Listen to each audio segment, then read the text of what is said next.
Hi, this is Bethany Rae, and I'm very excited to tell you a little bit about my new single, Ebenezer, which is going to be released next Monday, March 11th.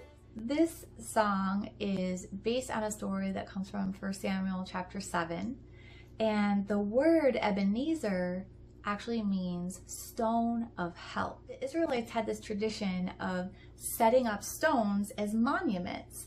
So God would move on their behalf and they would set up a stone as a reminder of look what God has done. And in other cases, it would also serve as a warning of God helped us because we were dedicated to Him. If we don't remain true to Him, then He will receive curses and not blessings. Some examples of this are back in Genesis, Jacob, when he was running away from his brother Esau. He had this encounter with God for the first time where God said, hey, I will be your God. I will bless you. I'll watch over you. He set up the stone to say, here in this place, I met God and I had chosen him as my God.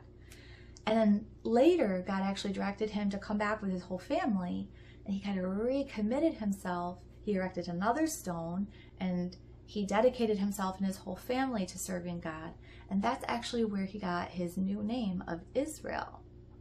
Now, fast forwarding hundreds of years into the future, finally being led into the promised land by Joshua, and they're crossing the Jordan. Once again, God parted it. They're walking through on dry land, and Joshua had them pick up stones from the middle of the river, and then they set them up on the other side as a monument. And he said, in the future, when your children ask about these stones, tell them what God did for you. And then towards the end of his life, Joshua again was admonishing the Israelites because, he'd been around them for a little while and seen how stubborn and rebellious they were. And he said, you need to choose who you're going to serve. And they said, oh, we're going to serve God. And he's like, right, we're going to set up this stone as a witness. But again, it was just this monument, this warning of, you spoke these words in the presence of God.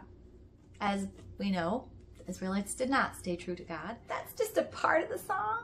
So stay tuned and we'll talk more about the song. Yours, here's my will, have your way.